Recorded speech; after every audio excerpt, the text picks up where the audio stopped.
Why am I not Timoe? At some 40 shoko. Ghana for me, the unbreakable joy is blessing. Oh, share HRETV. Kosuana she. Now be in shira. Unbreakable. Keep it locked. Check the statistics. What from beaucoup d'État on my big six. We remove all the girls, logistics. You want here top speed, Olympics. Yo, what up, people? It's your boy Natalie, and I'm watching HRETV, man. Keep it locked. Badman operator. Hello guys, it's your girl Pamela Odame Watara, and I just want to recommend HRETV for you guys for all your latest interviews. Just stay tuned at HRETV. I love you guys. Hello, ladies and gentlemen. You are watching me live on HRETV. His Royal Majesty. Oh my goodness, I love the name of this TV. HRETV. Oh my goodness. Just catch us live on YouTube. Just go there, HRETV, and click subscribe, and then get updates on everything that they put there, and then watch them also live on Facebook. When you hear the name HRTV, you are talking about television that comes from the heart. Oh, HRTV. Good morning, children. A, B, C, D, E, F, G, H, R, E, H, R, E. HRETV. Go and watch HRETV. Bye bye. I was at war, your friend Carly Boss, the only boss with what this. Do you know about TapTapSend? Unima Metro. TapTapSend is one of the easiest, convenient, reliable money transfer app you can get. You can download TapTapSend on Google Play Store or App Store. We download it and then you register. Register and you are good to go to send money across every place, many countries in the world. TapTapSend. Why wouldn't that happen?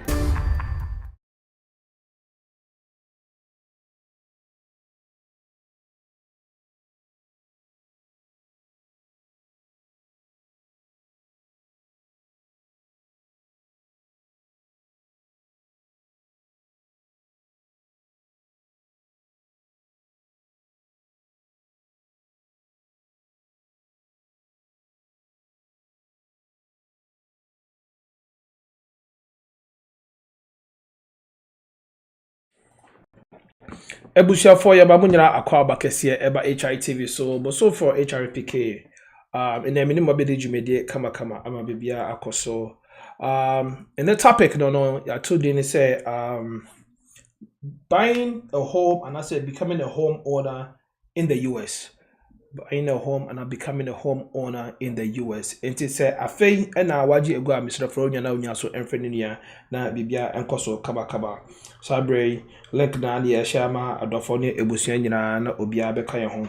Ipanyefo sete kwa wa ebuku intino ya kasa ya se no bi anka asem no amayen. Intino topic na bi na mabo no. Na next week you bet treaty financing your home. Say yes, you're babysitting how to own a home, no. It's only right that next week we'll talk about how to finance your home now. You better no. Into number next week, and you be treating. Sabre, you can that about for us. So I say, now you share Jumedeno. I say, feel good homes. I mean, feel good services say permit for any mental health and education concerning mental illness and mental health. Be permit feel good services at gmail.com. So as I'm making for feel good homes, I'm out of your phone. Open be able to do theater na bibia akoso kama feel good homes and I'm making for amount from our +233 208 149 504 and I say feel good service at gmail.com email na obet me in your one feel good near PHIL now good services account. Madam I said happy glow GHSO and I may Kyle say open be able to my pedicure no manicure and all your beauty supplies obeto be akoso ayakama. Sure make sure kwa Shaman Estates Road 20 meters away from the community hospital right opposite Veggies and Grow. Na bibia so bekoso kama ama. Oswald Wellness Clinic, and I said Oswald Wellness LLC. Only are licensed both Ohio and Maryland. Open family nurse practitioner, papa, and I said primary care and IV hydration. I said weight management.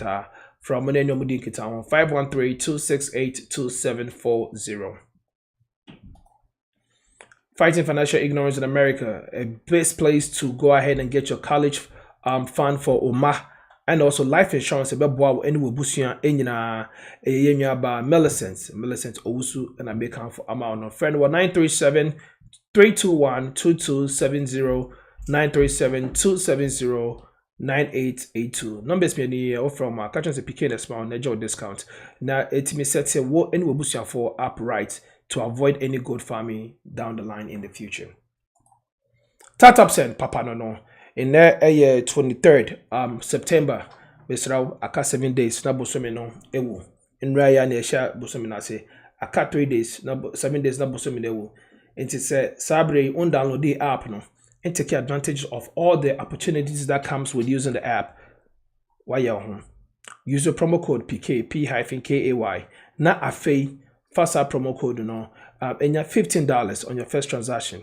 Uye we also saw Mr. Utwa screenshot na o send Emma mia meto mo bottle back na masa so e the amount aka ho. Eno ya mia me personal promotion a meye Mr. from now to the end of September. Wow, baby send screenshot no. Me do omo e bottle e bema baby biara o bia Jasmine papa nye de onu aduane a e de demo makmako no nye to Jimmy we papa. Startup send as a wallet system a beboa wa na wetimi SAV sika e wo honum na we lucky rate no e repay no wase sika na akofia ma no obusia fo nyina e biom take advantage of startup send call App Store or Google Play Store na download it. Yes, that's simple. It's a ofre na oni adaja be ya ofre me a met na so any what na phone so actually step by step one by one the wetimi aye bibia kama se wo be me krampa na me ba be ya ma e wo phone so enye dem biasa me na mase Sabre, your best director. Now director be my any update what startups and akache na afide ye de jumeden ashase. Director makwa baba jumede so. Okay, good evening. Good evening. I'm Joseph Beatimika. Every time you come here on a Monday at 6 p.m. and we say either what point Jumana, so we'll be now we'll drive you up here. So thank you so much for making the time for us. And the update in the PK, I think you already touched on it. And the updates, any new updates be to say. We're working on wallet. It's something that we care about, and we get to a place whereby we'll be live in the US. We say I can't want some to that, but America and we have in the US we have more the barrier of entry when it comes to launching a new product, especially with the license that we have. We have to go through a beta test and alpha test, as most tech companies do. So it's coming to time. It's coming very close. I know I promised early September because I was promised early September. And then we're going to talk about buying your first home. And we say if you call us, they've already purchased their first and second and third home, like the PKs of the world. Other go for us, it will be the first time when we're talking dying. And I think it's going to be an insightful show. TPK, I would but your guest know how Mr. Nanahene.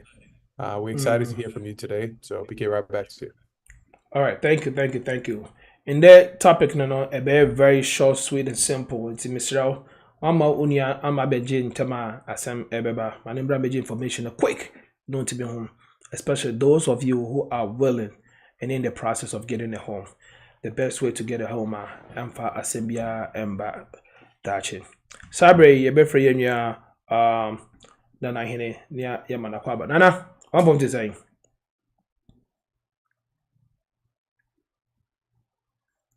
Nana temenka.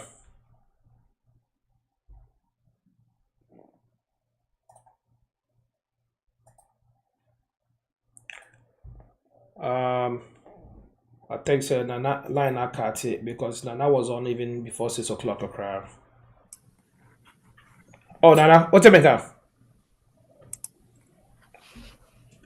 Nana, what's it make up? Nana, you're home, but me to one cut. What me to one now?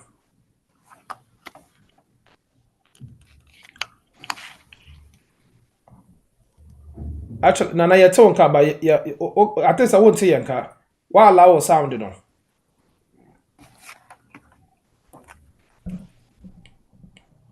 Director, what's in the car now?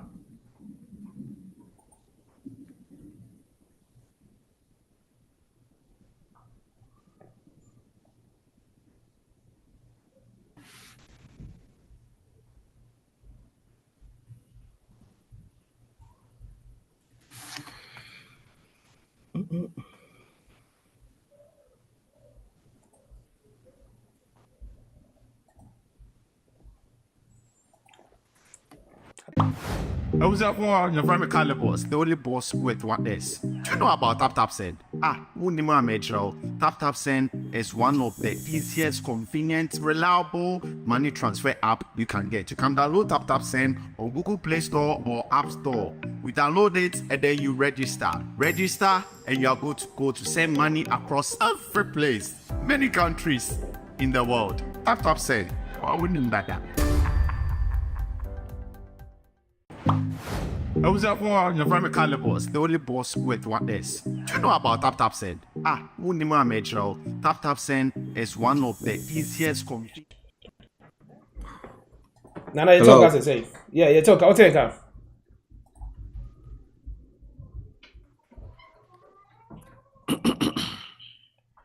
Nana, what take her?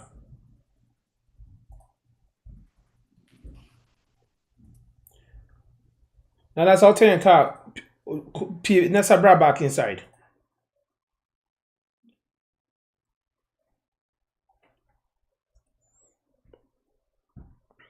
Or busa for Sabria, you're trying your bearman and I hear on Mr.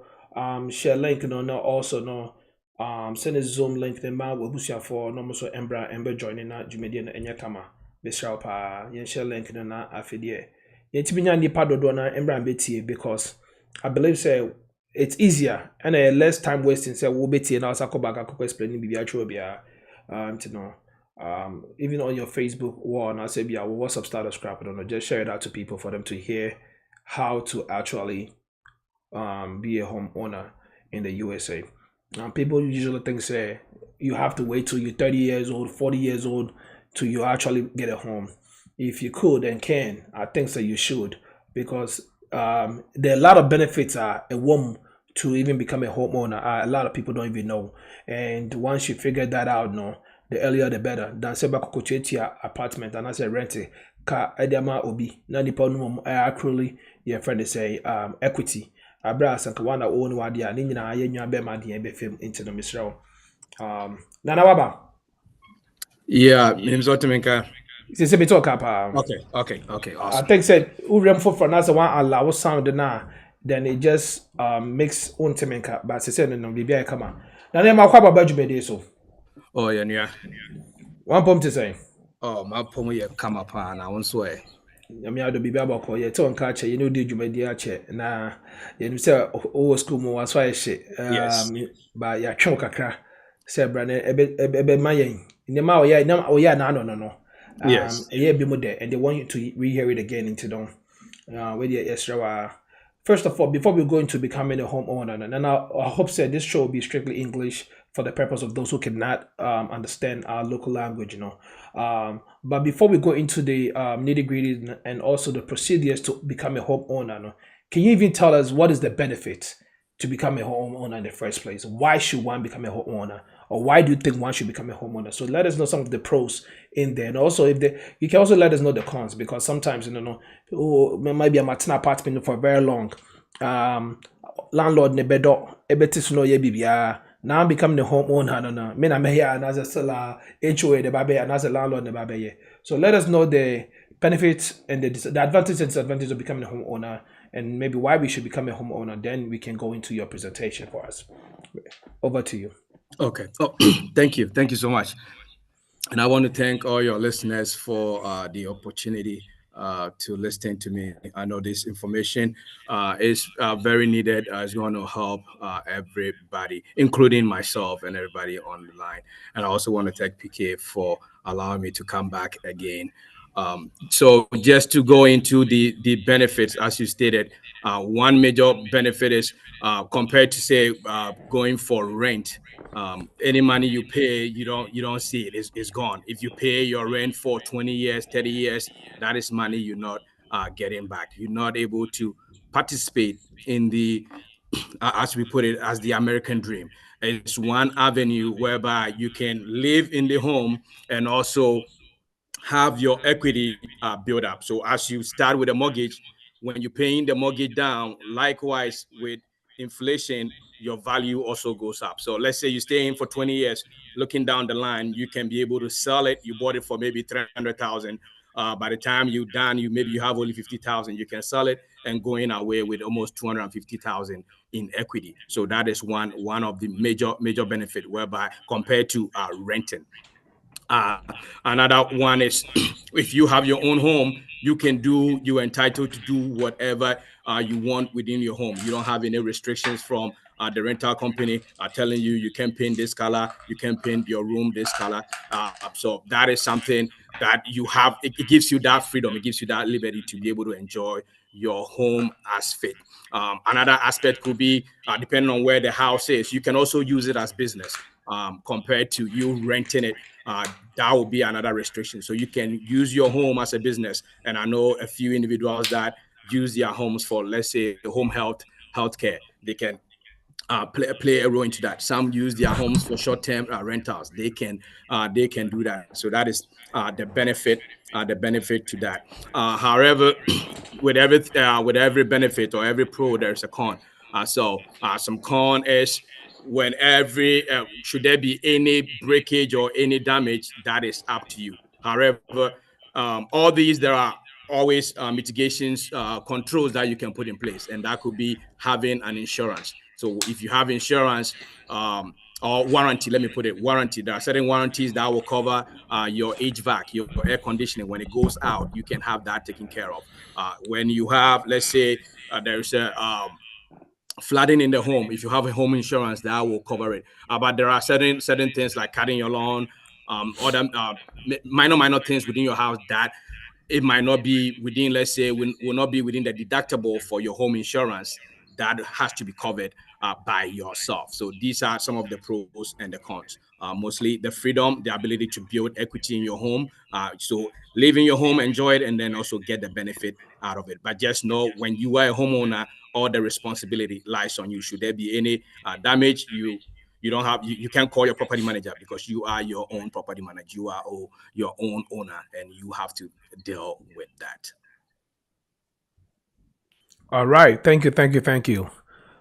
I think so. That's some great information about the pros and cons. So at this point, can you just please walk us through the process of becoming a homeowner from A to Z? A to Z. Okay. So I'll go ahead and share if you allow me to share my screen.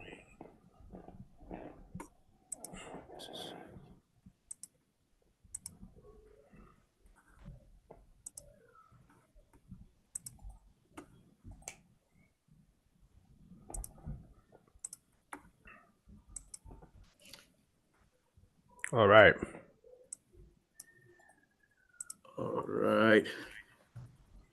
So we see the first screen, right? Yes. Okay. So once again, my name is Nana Hene. I've been a realtor since 2008.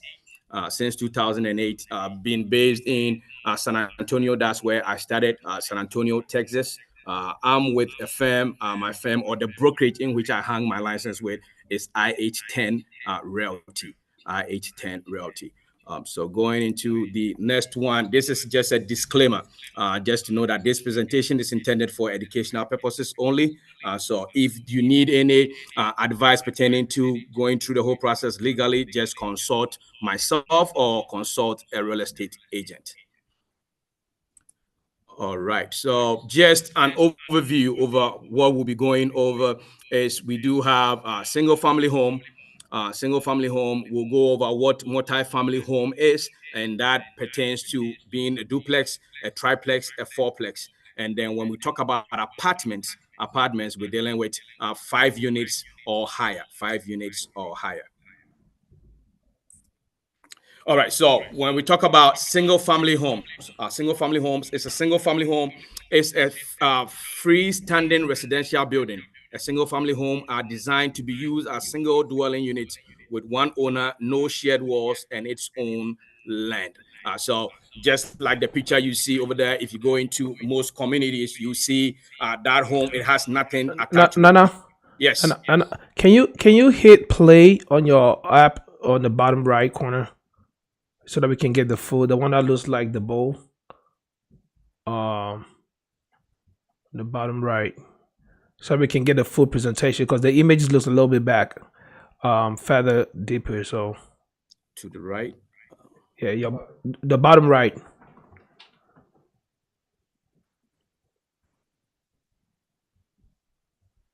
That way, it will just project the PowerPoint and not the rest of the stuff. Got Um, I don't see that.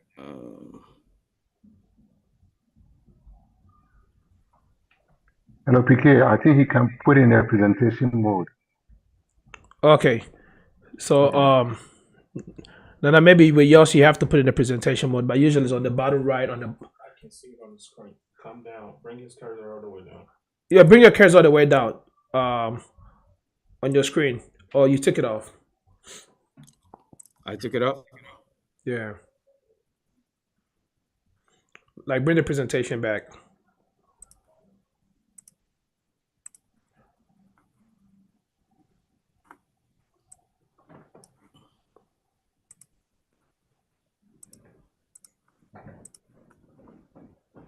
Okay. No, that one. Yeah. Is it better? Not yet.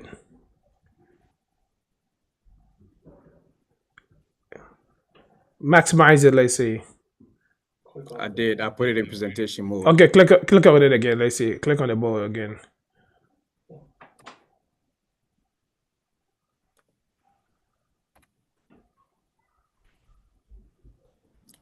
Still the same? Yeah. Because it's showing the other features of the presentation, and we want just the PowerPoint presentation.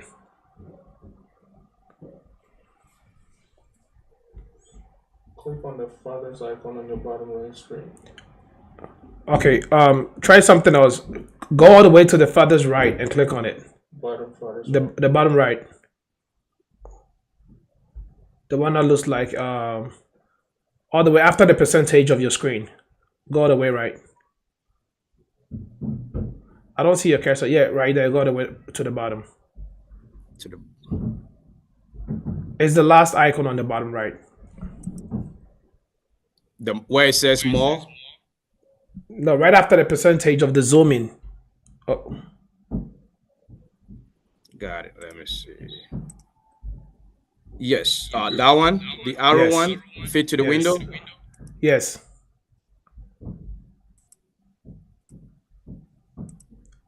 Yeah, I'm clicking on that and I don't see Yeah, I'm it. not sure why. Can you move the percentage to 100% instead of 60 something? Okay. Okay, no, that's also gonna lose it. I don't know why it's showing that way. Not sure why. PK, Yes. can he click on the beginning of the slide? Then he can contract by manually using the, how do you call it, the So like double click it. Double click it, let's see. Okay. No. Yeah, something is not. click on that one. Any change? No, it did not.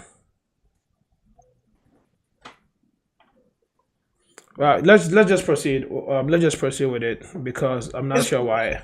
Mr. Ohene, Yes. you know, at the top, at the far top there, right? Yeah. The far top left. Go to your left a bit. No, left, sir. Left. Okay.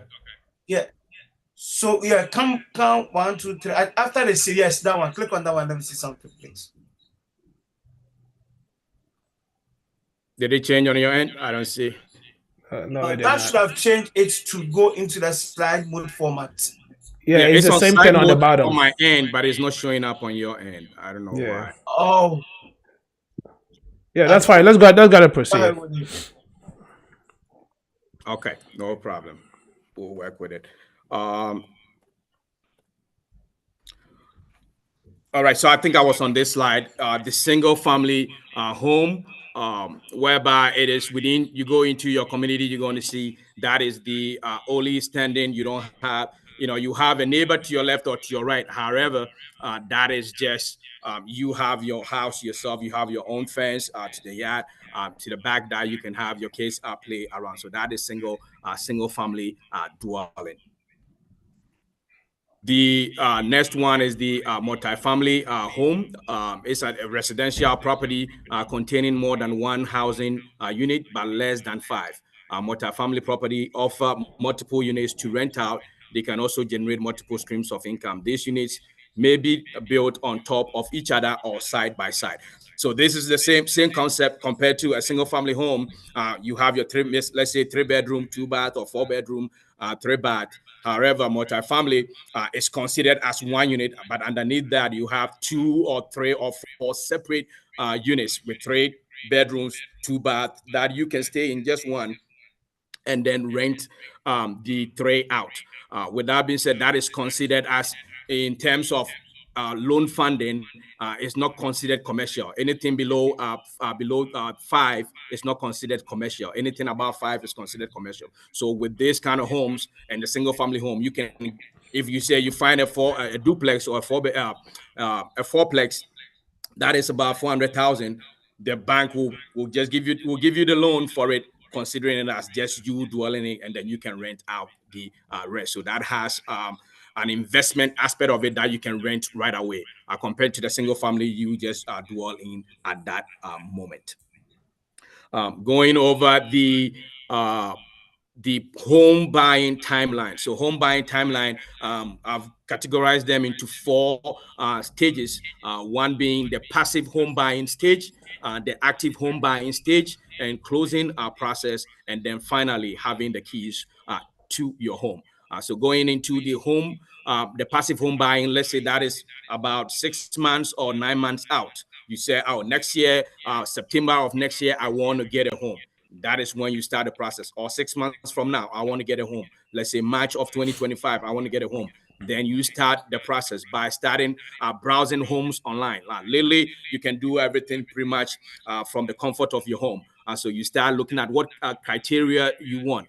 Do I want 4 bedrooms, 3-bath? Do I want 5 bedrooms, or 4-bath, or 3-2? And it all starts from you just going online, searching. Also, what you can do is start searching for the area in which you want to live in. It could be you trying to move out of state. Maybe you're moving from New York, trying to go to, let's say, Colorado, or you're moving from Texas going to Missouri. You want to start searching, getting all the data that will help you to make that decision.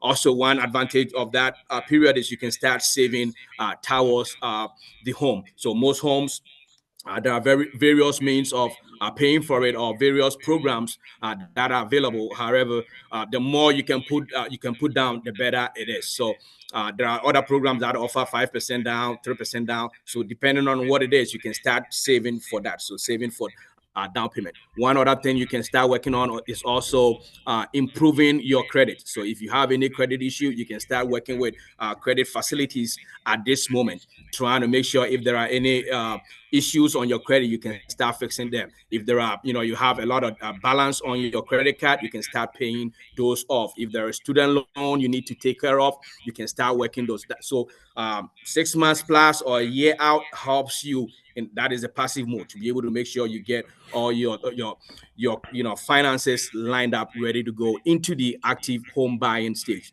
So the active home buying stage, at this point, you have your credit taken care of. You have a substantial down payment to make that home purchase. You can then go ahead and consult your lender to get the pre-approval, and I'll get into that down in the slides, whereby I break it down into the types of loan mortgages or banks that you can go for the pre-approval from. I normally recommend you go with three mortgage companies, and I'll get into that. And the other phase is to be able to hire a real estate agent. So with real estate agents, same thing. You want to make sure you find somebody that works with you, that is compatible with you, that understands you, that you can contact at any time and will be able to respond to you, because you want to make sure it's you're making a very big investment or a very big purchase. So you want to make sure whoever you're working with is not just in for the commission, but is thinking about your general welfare for you and your family. And then the next thing will be touring home. So if you find the right agents, that's when you want to start going for the homes. One update that I want to put out here is since August of this year, there's been a few changes. There was a lawsuit against the National Association of Realtors. Therefore, before an agent will start taking you around to look at homes, you need to sign pretty much sign a contract with the agent going forward.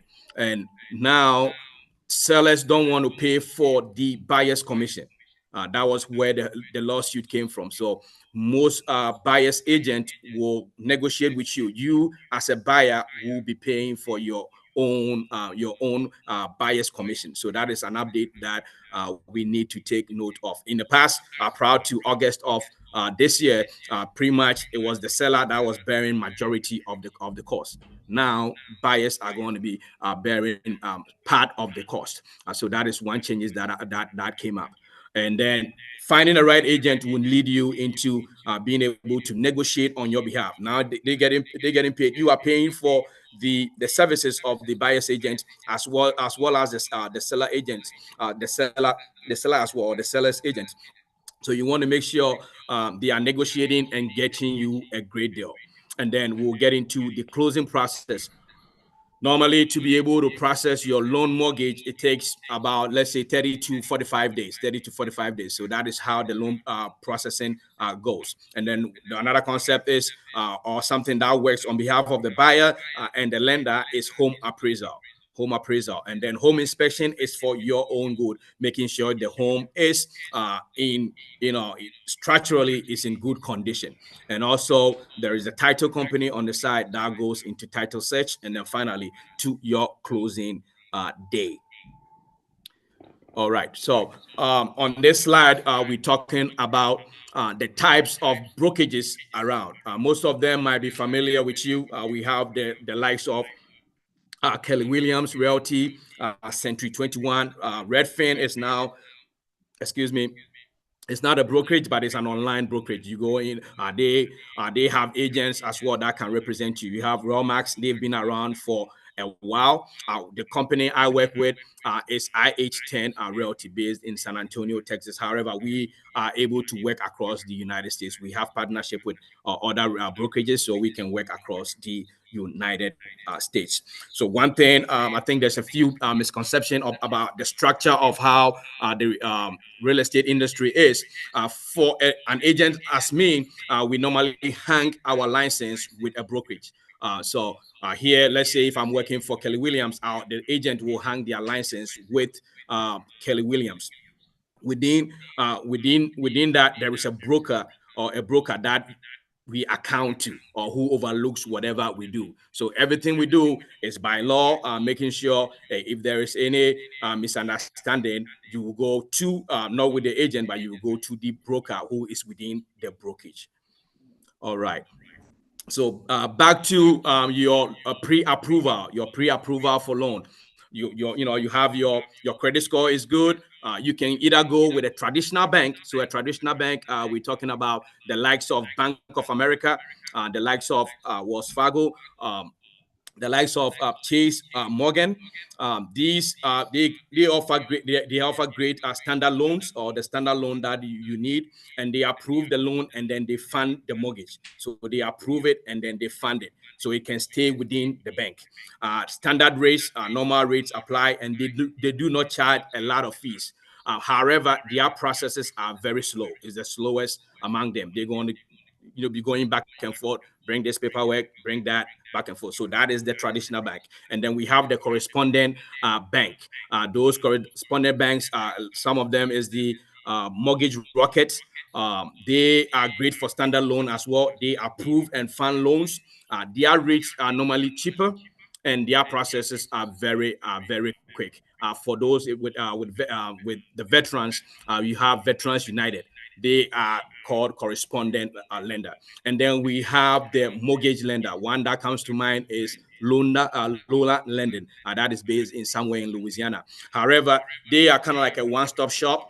They take your credit information or your application, and then they send it out to several lenders. They can send it to Bank of America. They can send it to the credit unions. They can send it across. Their goal is to get you the best interest rate.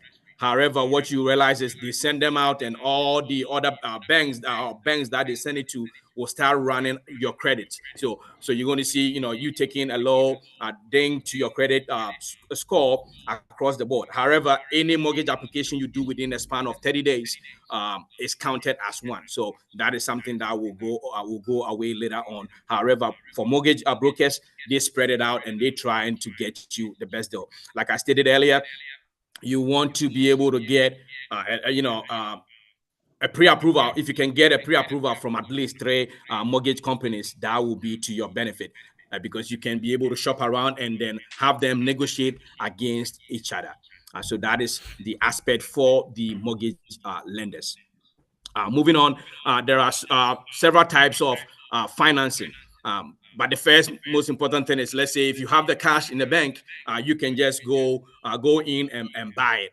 200,000, 300,000, you buy it. There's no issue. However, if that is not the route you want to go, that's when we go with the financing. So with financing, we have the conventional loan type. We have the FHA loan type. We have the VA loan, and then the USDA loan.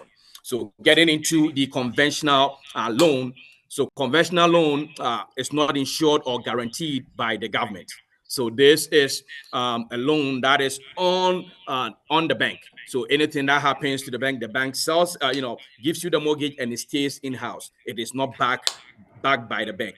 So normally with conventional loan, their goal is to get at least 20% down. So that 20% is you having something they call skin in the game.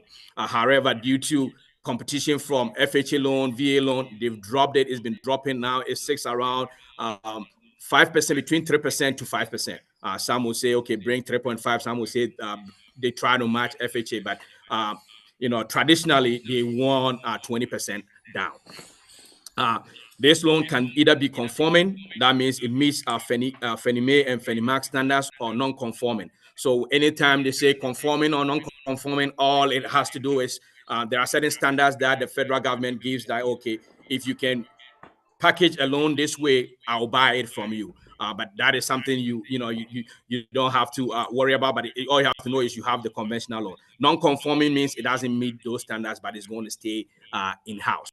As stated again, you will need it requires a down payment. The typical credit score for conventional loan is 620. Some banks go as high as 660, at least 660. To qualify for most conventional loans, you need to have a DTI below 50%. So DTI is debt to income ratio. That means the bank is going to sit down and ask you of all your bills. So they're going to say, okay, for your car loan, how much do you pay a month? For your electric bill, how much? All your expenses in a month, how much it is, and then how much do you make? And when they divide it, it shouldn't be more than 50%. If it's more than 50%, then that means you need to put down more down payment, because so there's something called the front load and the back load. But with the front load, they're making sure that if they add your mortgage in addition, you will not be finding yourself wanting. So that condition is to make sure you are in a good position to be able to pay your mortgage, and that is pertaining to conventional loan. The next one we'll move on to is the FHA loan, or the FHA mortgages. They are low down payment mortgages insured by the Federal Housing Administration. So compared to the conventional, that is not guaranteed by the federal government, FHA is guaranteed by the federal government, by the Federal Housing Administration. They are a catch-all program for first-time buyers ineligible for other low or no down payment options. FHA mortgage allow a minimum down payment of 3.5%. So let's say if you find a house that is 100,000, 3.5% will be 3,500. If it's 200,000, you're looking at 7,000 to put down. The credit score for the FHA, they can go as low as 500 or higher. 500 or higher compared to the conventional, where some even charge as some want credit score of as high as 650. And then with FHA loan, you pay mortgage insurance premium for the life of the loan.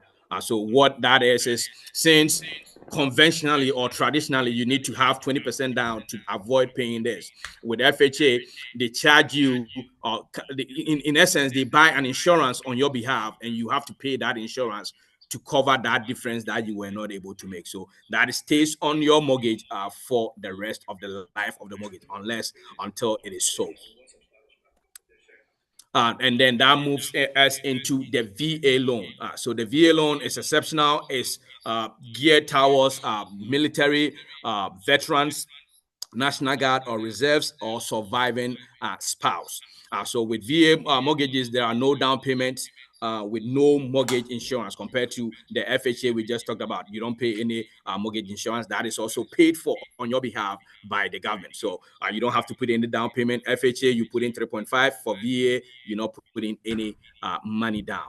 The credit score requirement is 580 credit score or higher. So that is it's a little higher than that for FHA. And then again, you need to have a military service requirement. You have to meet that to be able to take advantage of that. Another loan that is comparable to the VA loan is the USDA loan. So USDA mortgages are no down payment mortgages, are guaranteed by the U.S. Department of Agriculture. Home buyers in suburban and rural areas of the country. So this is similar to the VA loan. It's 100% financing. That means you don't put any money down, and there's no the mortgage insurance premium is reduced, and your credit score, we're looking at 580 or higher to be able to qualify for this. But to be able to get this home, it has to be within an area that is considered rural or suburban.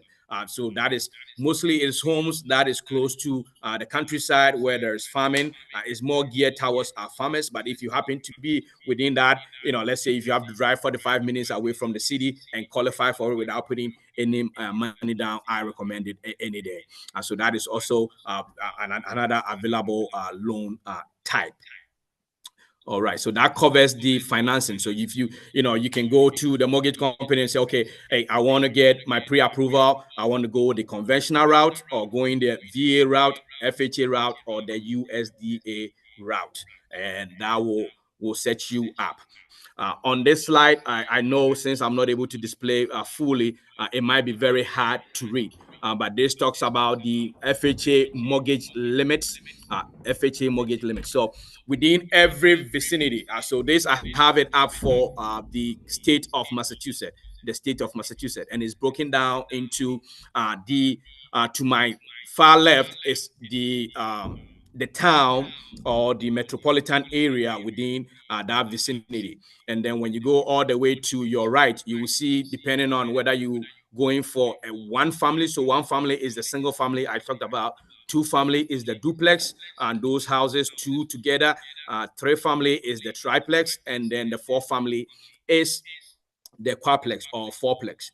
What this is the federal government every year comes up with, for a single family, this is the amount of money we will approve you up to if it's a single family. So the one I highlighted is, let's say, in the Boston area. If you're buying a single family house in the Boston area, they're looking to approve up to $862,500 for a single family.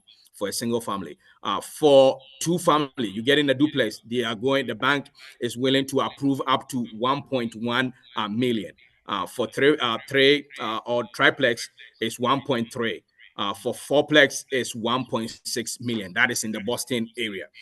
Comparably, if you look at Worcester, Massachusetts, they are looking for a single family. They are approving up to $257,000. For a duplex is 637. For a triplex is 771, and for a fourplex is 958. So I will put in the slide, I have the link to this. You can search your zip code. You go to the website, search with your zip code, and it will tell you how much you're going to be approved. And that still is depending on the income you're making. So if you qualify with the income, they're willing to approve you up to that level. So in Boston, again, 862, all you have to do for FHA is put just 3.5% down. For VA loan, you don't have to put any money down. That is how high they can go. All right. And one other step, while you are within the process, you have to, there is a role that the title company plays. So just breaking it down, we've already dealt with the brokerage or dealt with the real estate agent. We've looked at the financing side, that is dealing with the mortgage. So the mortgage company or the bank on one side. And another individual while within the transaction you're going to be dealing with is the title company. So what is a title company, and then what do they do? So a title company is essentially therefore ensuring there is a smooth and secured home buying process, protecting both the buyers and lenders from potential risk. So they are a neutral third party, and they act on behalf of the buyer, the lender, and then the seller. So here you have the seller on one side, you have the buyer on one side, and then if the buyer is paying cash, you still have to deal with the title company. The title company is there to make sure anything to do with money is given to a third party. And somebody will not say, hey, this person took my money and never gave me the house. So they act as a third party to make sure there is no any legal, issues down the line. One other thing the title company does is they search the chain of title, or they search the title record. So they go and make sure, let's say you're buying a house that was built maybe in the 80s. By this time it's been transferred to maybe 6 or 7 owners. So they want to go and make sure they're going all the way back to 1980, making sure that there are no lien or any legal challenges against that house. So that is one thing they do. They also perform property survey. So they send out a surveyor. Normally the surveyor, when the first individual that buys the home, it comes with a survey. However, if there's any issues with it, they send out a surveyor to make sure nobody is coming into your boundary, or everything else is is in the right order. So that's one thing they do. The other thing they do is they provide something called title insurance. So after they have done all their due diligence, they still want to make sure that, hey, should they have missed anything while doing the searches or through the survey, they have this insurance that will cover you should in case anything happens in the future. And then they also, when they go through and everything is done, they establish ownership and say, okay, you are the new owner after it's been funded, or after the bank has paid for it.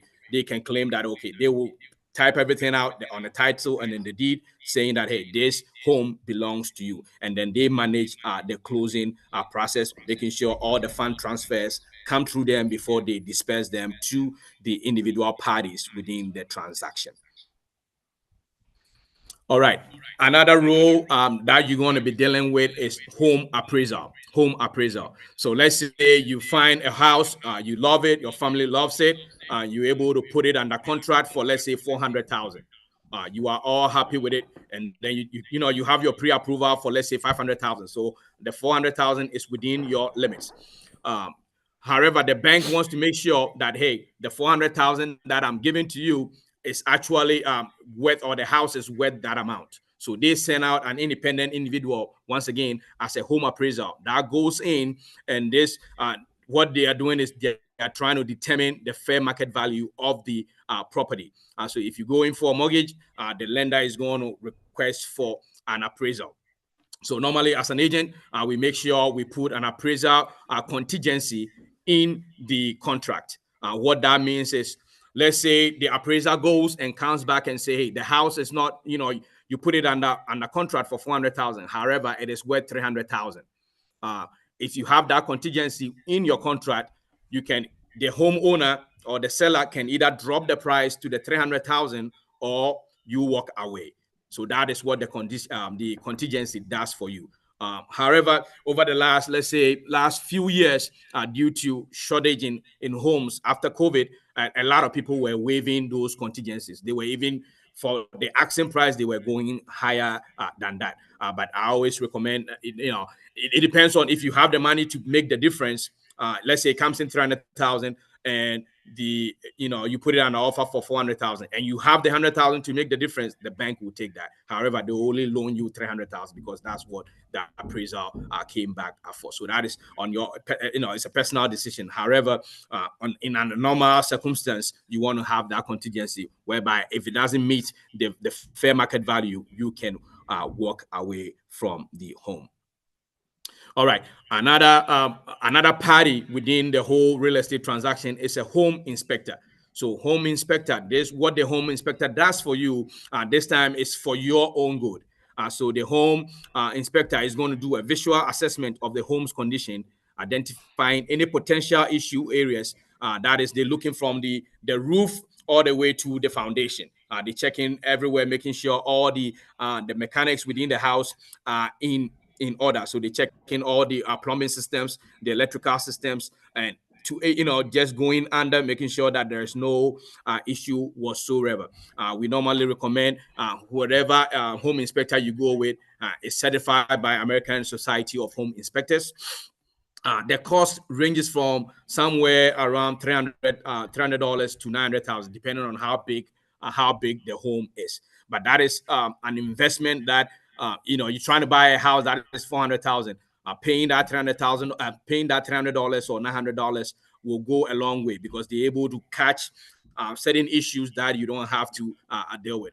We've had scenarios whereby somebody will buy a house and ignore a home inspection, and then within the next, let's say, a month or two, find out that hey, the roof is leaking. So home inspector is money well served or well used to go that route. And then there's this misconception around that you might not need a home inspector for a brand new home that is built. I've run into several issues. Most brand new homes, because they're building them so fast within, let's say, 4 months, 6 months, they move very fast and they tend to miss a lot of stuff. So you need the inspector on your side to be able to catch those issues, to be able to highlight those on your behalf. So I normally recommend, you go there when the inspector is doing it. You can go with your realtor as well to make sure that, hey, they explain it to you. This is where the heating condition, the heating system is. This is where the electrical system is. Be able to educate you on it. For my own personal issue, when I started, and that is on the investing side, I also invest in real estate. On the investing side, I spent, I think, $300 on a house. And right when we climbed the roof, the inspector just told me, walk away from this house. But if I had just looked at it from my own perspective, I would have felt it was good. That was just me when I began my real estate journey. But that $300 was like the greatest tuition I ever paid. So home inspection is for the buyer. It helps you a lot. It also helps the seller too, because when you get a report from the inspector, you can send it to the seller to make sure all those issues are taken care of. All right. So now let's say, you've dealt with the agent, the title company have done their part. The appraiser came in, is good, no issues. Even if it was less, the seller has dropped the price down. You got the inspector, your inspection report comes back. There are issues. They've been given out to the seller. The seller has gone ahead and fixed it. Now you're moving into the closing stage.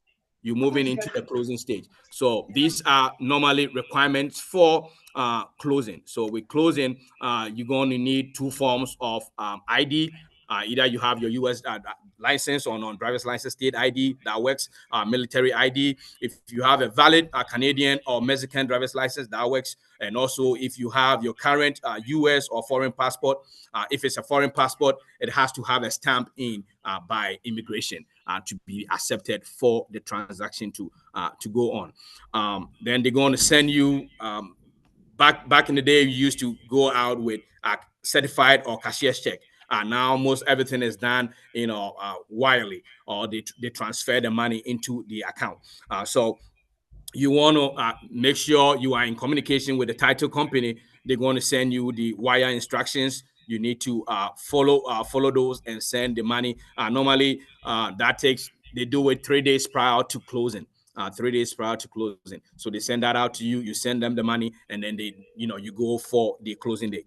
One caveat or one note or security note to take is there are scammers also who are within the real estate field that might be sending you wrong or their own wiring instructions. So you might send the money and it might not go to the title company. So when you're going through the process, make sure you call the title company with your real estate agent and confirm that, hey, this is the information or this is the bank account I need to send that money to. And then one other thing is with every home. So sometimes when you buy the home, that is the home value. But for every home, you have to also take into note, as I talked about, home insurance. So you have to take home insurance. You have to pay for your home insurance just in case should there be any fire or any flooding, and that is where the home insurance comes in. Prior to going to closing, you need to have your home insurance or hazard, they call it hazard insurance policy in hand and paid. You normally, depending on your lender, you pay almost 1 year or 18 months in advance, and this is money they put in escrow that they send to the your mortgage company. And then during closing, you need to, if it's 2 parties that are buying it, all the 2 parties needs to be there. In certain states, we call them the community states. Community states means they are the likes of Texas, Washington, and a few other states. It could be, let's say, a husband and wife, and it's just the husband that is going to be on the mortgage. However, for community states, the spouse, both the husband and wife, has to be on the deed. They have to be on the deeds. Therefore, they all have to be there to sign the mortgages. The states that are not community states, you don't have to worry. If it's just a married couple and it's just the husband that is signing and is going to be on the mortgage, you only need the husband to go there and sign. There are certain situations whereby you might not be available to go into the title company to sign for it. Lately, due to COVID, there's something we call mobile notary. They can mail it, or they can send a notary to come to your house or a place that is convenient to you. You can meet at a Starbucks, and then you sign it, and then they mail it to you. And we've done it for several people. Some could be we've done instances whereby military folks, they might be out of state or out of country, and we send it. They send the notary. They notarize it, and then they bring it to the title company. They normally do that about 3 days or a week ahead, and then that takes care of that. All right, so I put out on this slide, there's the resource that I talked about, being able to find the FHA limits for your particular state on your zip code. That first website would send you there, put your zip code, and it will tell you what the amount is for your area. The other link is the link to my website. If you have any question, go in there, hit me, send me an email, call me, and then we can go further. And I can refer you, I can get you in the right hand. If you have any question, you can call me. My phone number is on there. Just call me, and then we will take it from there. One last thing I want to leave. This was pertaining to home ownership, but as I stated earlier, I also invest as well. But today wasn't about investment. But also know that if you buy a home and you happen to be moving, or instead of selling it, there's always an option of being able to rent that out and then still go ahead and buy a new one. Like I stated, with the limits, let's say there is 500,000 within an area. If you bought a house that is 300,000, you can go ahead and still buy a home that is 200,000. So you can rent that out, and you can go the route of short-term renting, that is renting to somebody for a minimum of 1 year, or short-term renting, using it for an Airbnb. I've seen other people use theirs for home health care. They move out, they get clients in, and they're able to make money out of that. So that is the strategy we can take from there. So one final quote is, the only thing better than having a home is sharing it with people you love. Thank you. Thank you, Nana Hene. Thank you.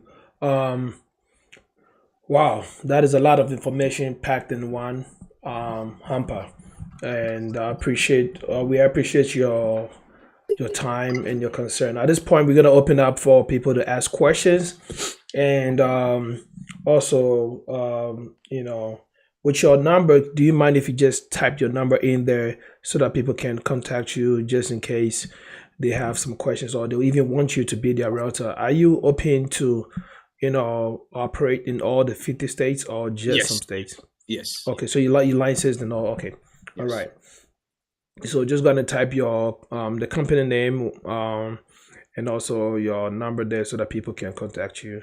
But your phone number and all that one. Those on Facebook, I'll also share the number with you or those of you on Facebook and YouTube. At this point, please, if you have any question, go ahead and just put your questions out there and we will ask them for you, or unmute yourself and ask your question. If you're on Facebook and YouTube and you want to come on Zoom to really ask your question verbally, please do so that you can go ahead and ask your question. Before we proceed, anybody that is ready, I'll just let them go. So on YouTube, Agata says, please, is it possible to treat this topic in UK as well, not only USA? That is something that the UK people have their own topics that they treat, and we also have but we try to work within the confinement of the regulations of TapTapSend and what we're looking for. So we always provide TapTapSend with the amount of right resources that will fit, the theme of what we're doing, which is time with TapTapSend. And yes, definitely. I think Osei has treated that before, if I'm not mistaken. I think I've watched one of the shows that they've treated that before, but it's something they can bring it back again, and it will be a good one for you guys in the UK too. Any questions, please? Any question?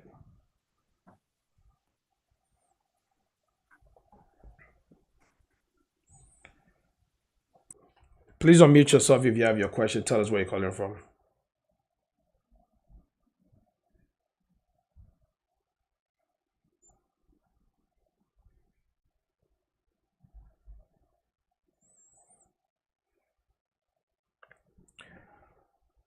Wow, it looks like everybody is really Nana, it looks like you did a job by explaining everything perfectly to us. And usually, buying a home, I think it's a straightforward procedure, even though some people have Hello. some. Yes, hello. Yes. My name is Millicent, and I just want to. Reach up the Millicent, please. Where are you calling from? This is a different Millicent. I'm calling from right now. I'm in New Jersey. Oh, okay. New Jersey for your chairman. Millicent, what's your question, please? Yes. But I live in Washington D.C. Oh, okay. I have I would say maybe later I'll contact a gentleman. I'll contact him. I got your phone number and they gave me. And then, but I'll just make it brief. I have a property in New Jersey, and then I'm looking into selling it in next year to move to South Carolina. So yes, and then as you said, checking. I want to go into. I'll call him and then go into details to to advise me on certain things and then. Okay. So now it's like a buyer because I'll be buying the property, and then I hear about the seller. But there is somebody who wants to buy it, but he said for us to cut the real estate fee and those things, maybe we can do by we can eliminate the real estate fee by dealing eliminate the real estate what? Fee. The fees. He said it's about 6% or something. 6%. Oh, the fee. Okay. Yes. So you try to find out how to eliminate that? Yeah, he told me that. He's a friend of ours. He's a friend. Oh, okay. Yes. So I said, I understood. Okay. He said if I'm ready, but I don't know much about that. That's why I want to, if Nana can give any highlights on those things, if it's the best thing to do. Okay. Yeah. So, So what he is recommending is something we call seller by owner. So it's just you working without an agent. But if you're going to go that route, normally what I recommend is you want to make sure you have a lawyer involved. Find a lawyer, make sure everything is under contract, because people have run into several issues. It's going to be hearsay. You said this, they said that. So you want to make sure if you're not involving an agent, which I recommend too, because they're going to work and make sure you have the best deal on your side. However, if you're going to go just with seller by owner, then you just want to make sure you have a lawyer that will draft out the contract and make sure everything is spelled out to make sure everything is covered. But Nana, call me. Nana, can you stop sharing, please? Okay. All right. Not okay, baby. You were saying, I think you were saying, asking it to call you, right? Yes. Nana, yeah. Okay. Okay. Yeah. All So right, just call me, and then we'll get to the bottom of it and make sure you make the right decision. All right. Thank you very much. You're welcome. All right. Thank you very much, Millicent. That was a good question. Let's go to Richard. Richard says, if you don't have your green card yet, can you go ahead and apply for the loan? Kaish.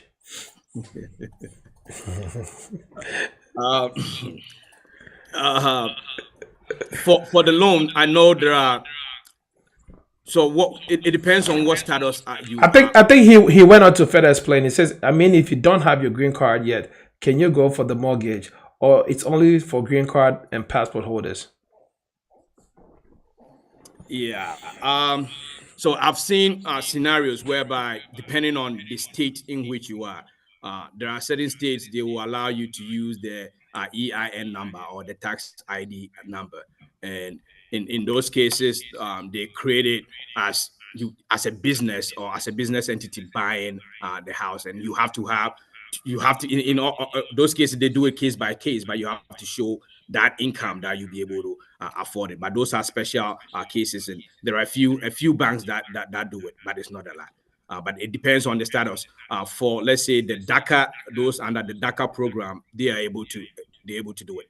If you are, let's say, still on F1 visa or B1, B2, if it's not expired, there are certain banks that do it. But if you are in undocumented status, depending on the state in which you are, that will be different. But with this, I'm going into the legal side of things, and I want to stop over here. But it's still it's a case by case scenario that the banks will have to deal with.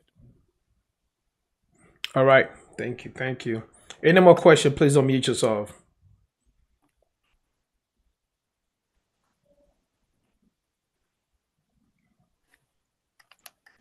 All right. It looks like, sir, Nana, you've really given a detailed, breakdown of everything. And I would say, I hope people call you and get the right, right ideas, advice to make the right decision.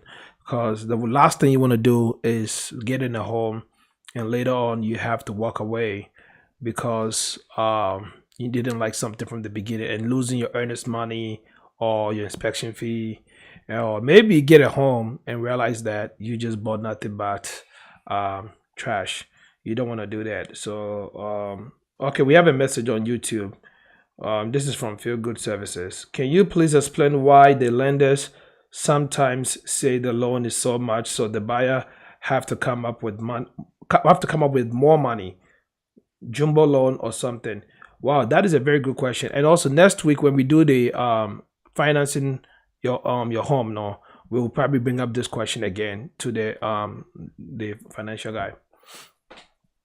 Yes, so that's a great question, and that has to do with the list that I put up, and I think it wasn't readable, where I was comparing Boston and let's say Worcester. So there's a limit for every loan package. There's a limit. So if you are in Boston, that one I think was almost 860. So if you're buying a house that is 1 million, now you are going into the jumbo loan route, and that means you need to put more money down. Up to that 862, you can still put 3.5%. But any amount above that, then they need more money. You need to put more money to cover that difference. So that's how that works. Let's say if it's within an area that is 500,000, yes, you pay 3% or 3.5% up to that amount. But anything above that, you need to pay a down payment or put more money down to be able to cover the difference from how much the house is. If it's 1.1 or 1 million, then you have to, for the, let's say it's 500,000 that the limit is within, but you want to buy a 1 million house. For the first 500,000, you can put 3.5 down. For the remaining 500,000 up to the million, you have to bring more money. Some will say put 10% more in addition to the 3.5 or 20% more in addition to be able to pay for the $1 million house. So that's where you get into the jumbo loan route. All right, beautiful. I saw Eugene's hand first. Eugene, go after Eugene. Yeah. Go after Eugene. Eugene, where are you calling from? So I'm calling from Nadi. Where? Nadi. Oh, okay. Go ahead. So I was on it, but unfortunately I was kind of busy, so I didn't pay much attention. I want to ask something about home equity loan. What is it about and how does it work? I just want home equity loan. Awesome. So home equity loan stands for so it's called home equity line of credit, or HELOC. Some call it HELOC. So it's pretty much kind of like a big, this is how I try to explain, a big credit card.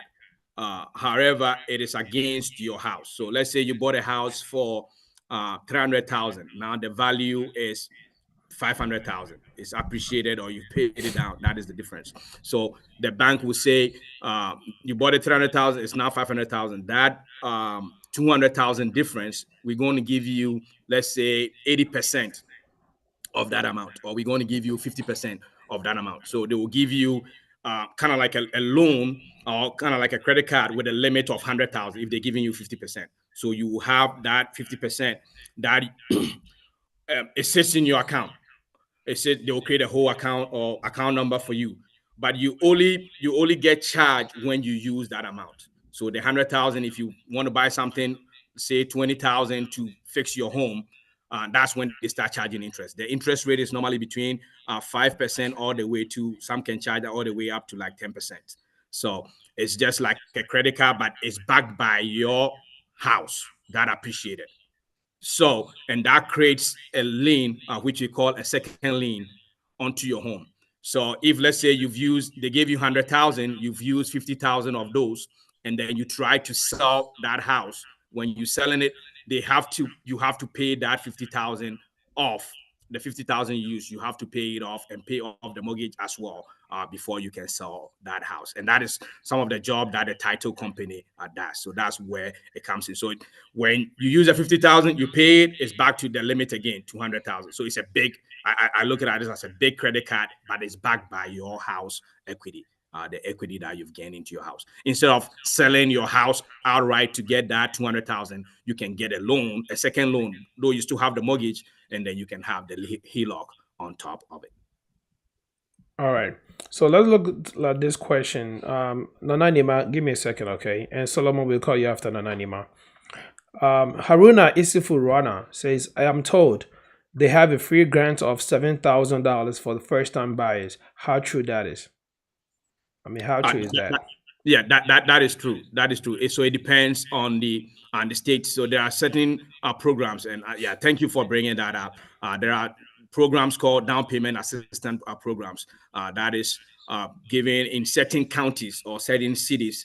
They put that money down if you're very first-time home buyer, and normally they treat first-time home buyer as somebody that has not bought a house within the last 3 years, or some will go within the last 5 years. You are considered as a first-time home buyer, and they have those programs. You just have to make sure, hey, I'm living in this particular zip code. You have to show the proof using maybe your utility, your water bill, electric bill, to show that I'm within this area, and this is my income that I make. So there's a whole lot of, sometimes they have you go through a 1-week training, make sure you qualify, and then they give you that money. So yes, we've done it for a lot of people that is available. There are some that will give you that grant, and there are some that will give you a loan at 0% for 30 years.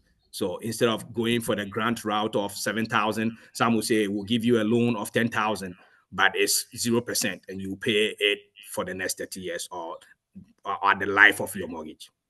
So that is. And does this apply to the VA loan too? Yes. So far as you qualify for it, if you meet the criteria. So it's a program that is run by the county. So if it's the first time and you're using your VA, that 10,000 they give you might go towards paying the loan down. Will help you because you are not putting anything, but it can go towards that, or it can go towards closing costs. So there's so many ways you can use it. So what if you already got a home and you didn't know about this? Can you go back and redo the program once you get a home? You're done.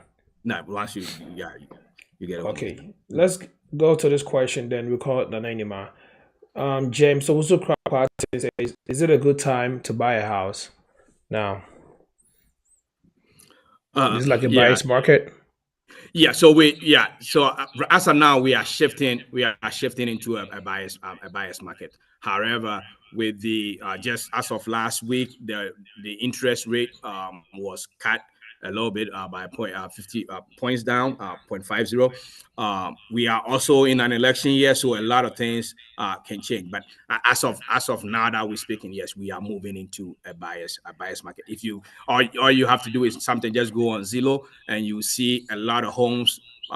People are dropping the prices for the seller compared to maybe 2 years ago. Everything was just kept going up. So there's a shift going on. Okay. Nanainima, can you please unmute yourself and tell us where you're calling from? Hi, good evening. I'm calling from New Jersey. My name is Nanainima. Nana Hene, my question is related to the one who asked about the green card. I want to know, how about if you are authorized to work in the US with social, can you buy a home? So with the authorization, what program did they come through? Was it through marriage or is it, can you clarify? Through marriage. Through marriage. Yes. So if it's through marriage and you have that authorization, you have the, your credit score is good, and you have an income to prove. Normally what the banks would do is they still want your spouse, the one who is filing on your behalf. You can use, let me put it this way, you can use your income to support it. But in this case, let's say your spouse already has the green card or is a citizen, and you are using your income to support, and you are authorized, so that works. But it's normally bank dependent. So some banks will say, let's wait till your green card, your 2 years or your 10-year green card comes in before we proceed with you. Oh, okay. So that kind of falls under the co-signer thing, right? Come again? It becomes a co-signer thing, right? No, what it is maybe your spouse is a citizen, but their income will not qualify, but they can look at you as having authorization using your income to support to be able to buy. So it's kind of like a household. They treat it as a household, but yet you don't have your green card yet. But however, they know that it's within the system. You have your authorization and pending your green card coming. All right. Next question before we call Solomon. Nanaima, are you done with your questions, please? Yes, please. Thank you. Thank you. Rose James says, what is the role of a co-signer in the purchase of a house? Yes. So the role of a co-signer is the same as somebody co-signing for you on a car, somebody co-signing for you on a school loan. Yes. So pretty much it's going to go on their credit, and if you default, it's going to affect them. But so far as you're paying, they're good. So they're going to same way. They're going to have to send their tax returns, show what the amount of income that they make annually to be able to prove that they can support you. So that's how that works. And if something happens to you, do they own a house? So if something happens to you, there's something they will have the first right to purchase. So if something happens to you and they want to, they can step in to purchase, but it's something they will have to deal with the bank on that level. Oh, but the bill there, you guys will bring the loan back to the person to pay if something happens to you, but the person can own the house. Hey, really? Yes. Solomon, please unmute yourself.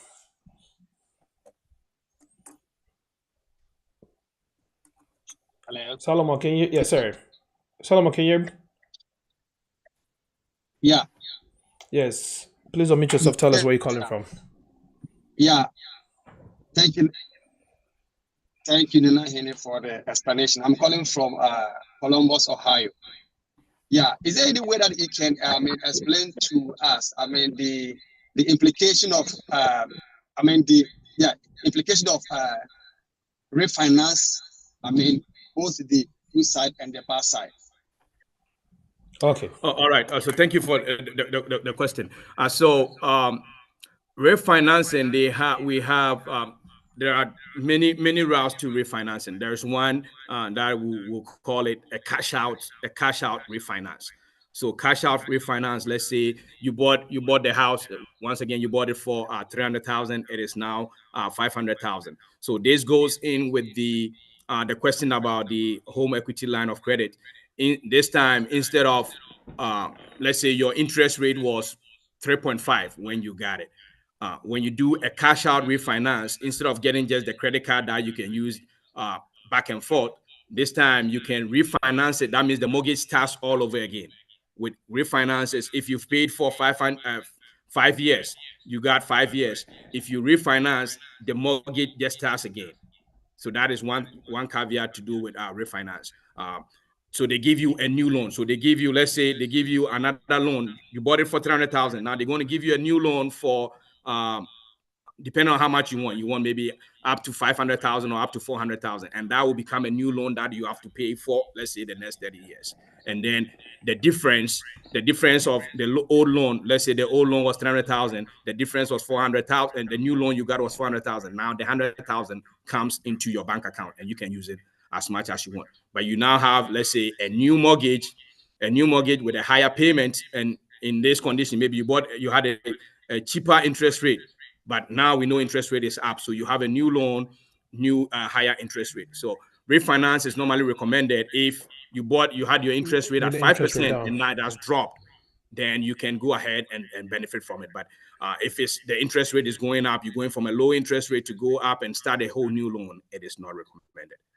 But it all depends on how you feel. And if you feel like, oh, I need the money and I can still make that mortgage payment, you can go ahead and do that. All right. Any more question? We got 6 minutes. Any more question? Do you have any more questions to ask? All right. If we don't, then I might as well just go ahead and have Director sign us out. Director, please sign us out. Then we will take it from there. Director, can you hear me? If Director is not available, A-Class Danny, can one of you guys sign us out, please?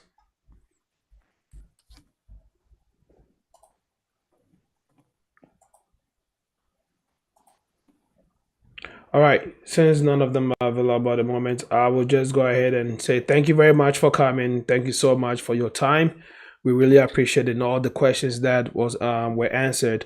Also, I've already posted his number on all the social media platforms: TapTapSend Ghana Facebook, HRTV Facebook, my personal Facebook, and also on YouTube HRTV. Please take the number, call him, and also do the needful, and let him know that you actually got his number from the show, so that he can actually spend some time with you and just help you, walk you through the process and everything. Then after that, if you really need him as your realtor, then go ahead and just book for that, because I guarantee you will actually enjoy it. I've known this man for a very long time, almost 2 decades, and he's actually been a great inspiration to myself and my family. So I must say, Nanaine, thank you very much for still serving in the military, having time to go to school, and still having time to come talk to us, and still having all the great time to do your real estate thing on the side. It takes a lot of time and energy to go through that, and we want to say we are very grateful for you coming on the show. On behalf of all the listeners, the viewers, and also our awesome patrons that always show up for this show. Next week we will be talking about financing for your home. Nana, thank you very much for coming, Nana. Thank you, PK, and thank you and all your listeners for paying, giving me that opportunity to come share this information. Just want to know, this home ownership is part of the American dream. You need to grab it while you're here. Just grab it. And my further advice is don't stay at one. You can always buy a second one, buy a third one, rent it out, because it's never going to disappoint you. You just got to do it smartly. So if you want to get into the investing side of things as well, just call me. I don't have my time, but I'll make time for you. When you call me, we can schedule something and give you a plan. You always have to plan for it. And when you do that, I've been doing real estate, and it's been very, very, very good to myself and my family. So I'm always open for any questions, any suggestions, or any advice. Just reach out, and we'll be here to help you. Thank you, Nana. God bless you for coming. God bless you. For how do you say any day? The main segment, which is the education part. Now, I'm saying the so this is where we're gonna end our live on Facebook and YouTube. But the Zoom is still gonna run for any Q&A section in terms of anybody that have any question concerning TapTapSend, their app, and also if you're sending money back and all that good stuff. Now, that's information is already here, but I'm gonna copy it and send it back to you. So that you guys can have it. Those of you on Facebook and YouTube, please check the comment section. The information is there, and take great advantage of that, because that is the best way to actually help yourself out. So I just posted his number again so that everybody can have it. Thank you guys very much. I'm gonna hand this segment over for any Q&A session. Class.